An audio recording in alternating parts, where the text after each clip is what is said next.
எல்லோருக்கும் வணக்கம். இன்னைக்கு நம்ம வீடியோல எத பத்தி பார்க்க போறோம் அப்படின்னு பார்த்தீங்கன்னா, பஞ்சாங்கம். பஞ்சாங்கம் அப்படின்னு நான் சொல்லும்போது உங்களுக்கு எல்லாருக்குமே தெரிஞ்சிருக்கும். ஸோ எல்லா கிராமங்கள்லயும் வச்சிருப்பாங்க.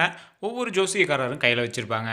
என்னைக்கு மழை வருது, என்னைக்கு வெயில் அடிக்குது அப்படின்னு அதில சில விஷயங்கள் குறிப்பிட்டிருக்கும். அது மட்டும் தான் நமக்கு தெரியும். ஆனா, இந்த பஞ்சாங்கத்துக்குள்ள என்னலாம் சுவாரஸ்யமான ரகசியங்கள் இருக்கு அப்படிங்கிறத நாம இப்போ பார்க்க போறோம். அதுக்கு முன்னாடி நம்ம சேனல இதுவரை சப்ஸ்கிரைப் பண்ணாம இருந்தா சப்ஸ்கிரைப் பண்ணிக்கோங்க. அப்படியே பக்கத்துல இருக்கிற பெல் பட்டன மறக்காம பிரஸ் பண்ணிக்கோங்க. வாங்க வீடியோக்குள்ள போலாம். விண்மண்டலத்துல ஏற்படும் நிகழ்வுகள துல்லியமா கணக்கெடுப்பவர்கள கணியர்கள் அப்படின்னு சொல்றாங்க. அதாவது ஜாதகம் வாசிப்பவர்கள், ஜோதிடர் அப்படின்னும் அழைக்கிறாங்க. இத கணியர்கள் அப்படின்னு வெண்பாமாலையில குறிப்பிட்டிருக்கு. இந்த நுட்பமான அறிவியல மிகவும் எளிமைப்படுத்தி கையேடாக பஞ்சாங்கம் என்ற பெயர்ல நம்மளோட முன்னோர்கள் நமக்கு அளிச்சுட்டு போயிருக்காங்க. நமக்கே தெரியும். நம்பளுக்கு மொத்தம் 4 யுகம் இருந்திருக்கு அப்படிங்கிறது நமக்கு சின்ன சின்ன விஷயங்கள் மூலமா தெரிய வந்திருக்கும். அதற்கு பிறகு வருடங்கள். இந்த வருடங்கள்ல 365 நாள் அப்படின்னு சொல்லியிருக்காங்க. லீப் இயர் வந்தா 366 அப்படிங்கிற மாரி குறிப்பிட்டிருக்காங்க. இதுல மாதங்கள் வந்து 12 இருக்கு. அது மட்டும் இல்லாம உள்ள வாரங்கள்ல 7 நாட்கள் அப்படின்னு குறிப்பிடுறாங்க. இந்த வாரம் அப்படின்னா என்ன அப்படிங்கிறதுக்கு அதுக்கும் ஒரு அளவீடுகள் வச்சிருக்காங்க நம்மளோட முன்னோர்கள். காலத்தை கணிக்க நம் முன்னோர்கள் சூரியன், சந்திரன், நட்சத்திர கூட்டங்கள் மற்றும் பார்வைக்கு எட்டிய பிராதன கோள்களான செவ்வாய், புதன், வியாழன், வெள்ளி, சனி ஆகியவற்றை பயன்படுத்தினார்கள். பூமியில் உயிர்கள் வாழ ஆதாரமான சூரியன், அதிலிருந்து ஒளிபெறும் சந்திரன், அதன் பின் செவ்வாய், புதன், வியாழன், வெள்ளி மற்றும் மெதுவாக நகர்ந்து செல்லும் சனியுடன் 7 கோள்களின் பெயரில் வரிசையாக 7 நாட்களை அமைத்து வாரம் என்று பெயரிட்டனர். இந்த 7 நாட்கள் கொண்ட வாரம் பஞ்சாங்கத்தின் ஒரு அங்கம். அது மட்டும் இல்லாம நட்சத்திரங்களை பத்தியும் இவங்க துல்லியமா கணிச்சு வச்சிருந்திருக்காங்க. சந்திரன் பூமியை சுற்றி வருகிறது. ஒரு முறை சந்திரன் பூமியை சுற்றி வர 27.3 நாட்கள் ஆகிறது. ஒவ்வொரு நாளும் சந்திரன் நட்சத்திர கூட்டத்துடன் சேர்ந்து காணப்படும். இந்த நட்சத்திர கூட்டமே நம்மோட ஜாதகத்திலையும் நட்சத்திரங்களா குறிப்பிட்டிருக்காங்க. அரைட்டிஸ் பெட்டா அண்டு அரைட்டிஸ் காமா அப்படிங்கிற நட்சத்திரங்கள் சந்திரனுடன் சேர்ந்து பயணிக்கும் நாள் அஸ்வினி நட்சத்திரம் ஆகும். இந்த திரையில் நட்சத்திரனுடன் 35, 39 மற்றும் 41 அரைட்டிஸ் நட்சத்திர கூட்டங்கள் சேர்ந்து காணப்படுகின்றன. இந்த நட்சத்திர கூட்டத்தை பரணி நட்சத்திரம் என்கிறோம். சந்திரன் பிளேட்டிஸ் என்ற நட்சத்திர தொகுப்புடன் இணைந்து காணப்படுகிறது. இந்த நாளில் நட்சத்திரம்தான் கார்த்திகை எனப்படும். இவ்வாறு ரோகிணி, மிருகசீரிஷம், திருவாதிரை, புனர்பூஷம், பூசம், ஆயில்யம், மகம், பூரம், உத்திரம், அஸ்தம், சித்திரை, சுவாதி, விசாகம், அனுஷம், கேட்டை, மூலம், பூராடம், உத்திராடம், திருவோணம், அவிட்டம், சதயம், பூரட்டாதி, உத்திரட்டாதி, ரேவதி என்ற நாட்கள் சந்திரனுடன் பயணிக்கும் நட்சத்திர கூட்டத்தின் பெயர்களாக அழைக்கப்படுகின்றது.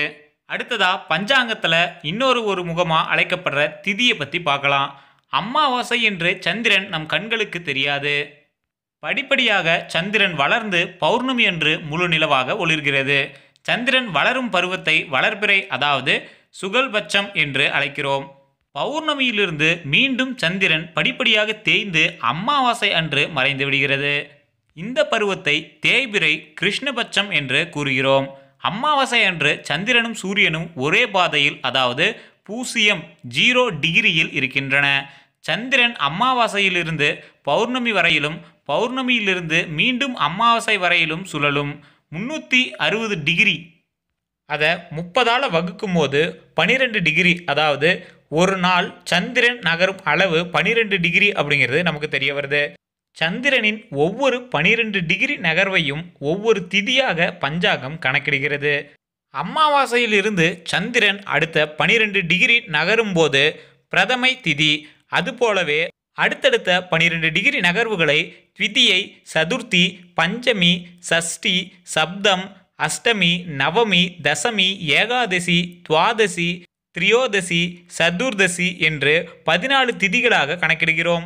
இப்போ நாம் சொன்ன எல்லா வார்த்தையுமே நீங்கள் கேலண்டரில் பார்த்துருப்பீங்க. ஆனால் இதுக்கெல்லாம் அர்த்தங்கள் தெரியாமல் இருந்திருக்கும். இது எல்லாமே நட்சத்திரத்தோட 12 டிகிரி நகர்வுக்கான ஒவ்வொரு நாள்கள் தான் அப்படி குறிப்பிட்டிருக்காங்க. சந்திரன் தன் முழு உருவை பெறும் நாளை பௌர்ணமி திதி என்று அழைக்கிறோம்.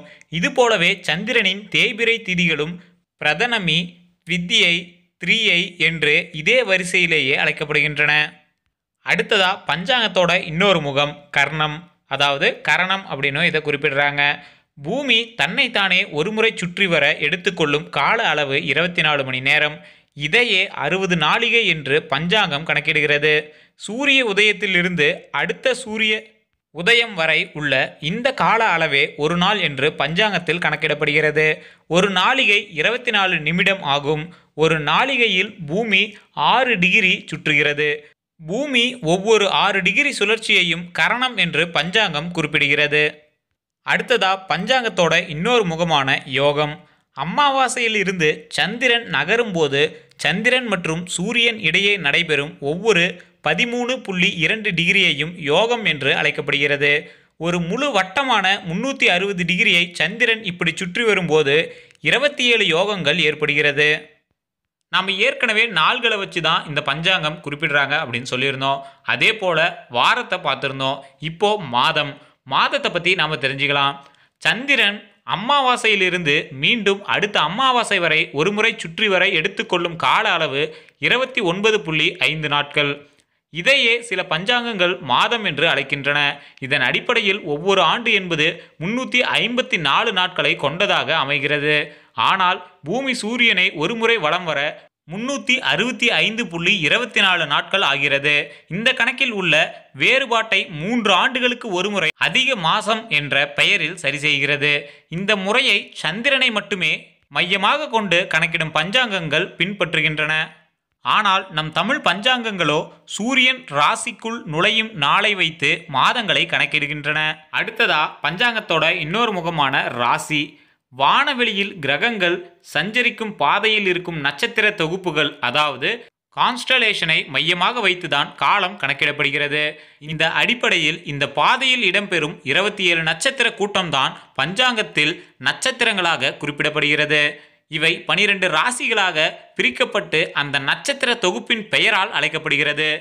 ஆடு போன்ற அமைப்பை கொண்ட நட்சத்திர கூட்டம் மேஷம், மாடு போன்ற அமைப்பை கொண்ட நட்சத்திர கூட்டம் ரிஷபம், மிதுனம், கடகம், சிம்மம், கன்னி, துலாம், விருச்சகம், தனுஷு, மகரம், கும்பம், மீனம். இந்த ராசிகளில் சூரியன் சஞ்சரிக்கும் கால அளவே ஒரு மாதம் ஆகும். தமிழர்கள் பழக்கத்தில் இருக்கும் பஞ்சாங்கங்கள் சூரியனை மையமாக வைத்து மாதங்களை கணக்கிட்டாலும் பௌர்ணமி என்று சந்திரனுடன் பயணிக்கும் நட்சத்திரத்தின் பெயரிலேயே மாதத்தின் பெயர் அமைக்கப்பட்டுள்ளது. நம் பஞ்சாங்கத்தின் ஒவ்வொரு அளவீடும் நாம் வானத்தை பார்த்து உறுதிப்படுத்திக் கொள்ளும்படியாக உள்ளதால் பஞ்சாங்கம் ஒரு அறிவியல் பொக்கிஷமாக கருதப்பட வேண்டும். நம் அன்றாட பயன்பாட்டில் உள்ள ஆங்கில நாள்காட்டிகளை அறிவியலால் உறுதிப்படுத்த முடியாது. இந்த பஞ்சாங்கத்தில் அறிவியல் அடிப்படையை தெரிந்திருந்த நம் முன்னோர்கள் தினமும் காலையில் பஞ்சாங்கம் கடிக்கும் முறையை தவறாமல் கடைபிடித்து வந்தனர். இதற்கு சமய ரீதியான விளக்கங்கள் பல இருந்தாலும் நாம் ஒரு அறிவியல் நெறியை வாழ்க்கை நெறியாகவே கொண்டிருந்தோம்.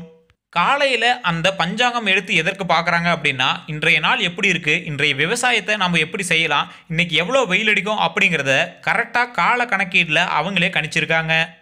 முன்றைய நாள் இந்த நட்சத்திரம் தோன்றினா அடுத்த நாள் இவ்வளோ வெயில் கண்டிப்பாக அடிக்கும் அப்படிங்கிறது அவங்க ஒரு குறிப்பீட்டாகவே வச்சுருந்துருக்காங்க. அதுவும் இல்லாமல் இந்த பஞ்சாங்க முறைகளில் பல விஷயங்கள் தெரிய வருது. இயற்கை சீற்றங்களை முன்னாடியே இந்த பஞ்சாங்கத்தில் குறிப்பிடுறதாகவும் அதை சிலரால் மட்டுமே கணிக்க முடியும் அப்படின்னு ஒரு வரமுறை இருந்திருக்கு. அதாவது இந்த ஆண்டு இருக்குது அப்படின்னா இந்த ஆண்டு இயற்கை சீற்றத்தினால பேரழிவு இருக்கா அப்படின்னு அந்த பஞ்சாங்கத்திலே குறிப்பிட்டிருக்கான். அது மட்டும் இல்லாமல் எதன் மூலமாக பேரழிவு, அதாவது அந்த பஞ்சபூதம் அப்படின்னு கருதப்படுற அந்த 5 பூதங்களில் எதன் மூலமாக பேரழிவு ஏற்படும் அப்படின்னும் அதில் சில இன்டிமேஷன் மாதிரி சொல்லுது அப்படின்னு சொல்கிறாங்க. ஆனால் அதை கணக்கிட தெரிஞ்சவங்களால் மட்டும்தான் அதை கணித்து தெரிஞ்சுக்க முடியும் அப்படின்னு குறிப்பிட்டிருக்காங்க.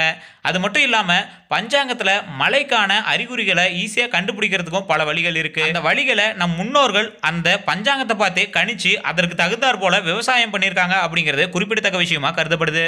நம் முன்னோர்கள் நம்மளோட ஒவ்வொரு கையிலையும் கொடுத்துட்டு போன இந்த ஃபார்முலா போல இருக்கிற இந்த பஞ்சாங்கம் எல்லார் வீட்லேயுமே இருக்கிறது ரொம்பவே நல்லது அப்படின்னு சொல்கிறாங்க. ஆனால் அதை சரிவர பராமரிச்சுக்கணும் அப்படின்னு சொல்கிறாங்க. இந்த விஷயம் ஆன்மீக ரீதியாகவும் அறிவியல் ரீதியாகவும் ஒரு முக்கியமான விஷயமாகவே கருதப்படுது.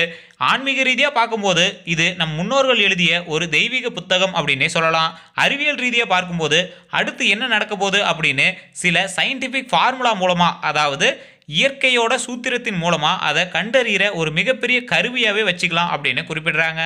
நம்மளோட முன்னோர்கள் நமக்காக விட்டு போன இந்த அரிய பொக்கிஷத்தை நாம் என்னைக்கு தவற விடக்கூடாது அப்படின்னு வேண்டி விரும்பி கேட்டுக்கிறேன். இந்த வீடியோ பிடிச்சிருந்தால் லைக் பண்ணுங்கள், உங்களோட கருத்துக்களை கமெண்ட்ஸ் தெரிவிச்சுக்கோங்க. இதுவரை நம்ம சேனலை சப்ஸ்கிரைப் பண்ணாமல் இருந்தால் சப்ஸ்கிரைப் பண்ணிக்கோங்க. அப்படியே பக்கத்தில் இருக்கிற பெல் பட்டனை மறக்காமல் ப்ரெஸ் பண்ணிக்கோங்க. எல்லோருக்கும் நன்றி.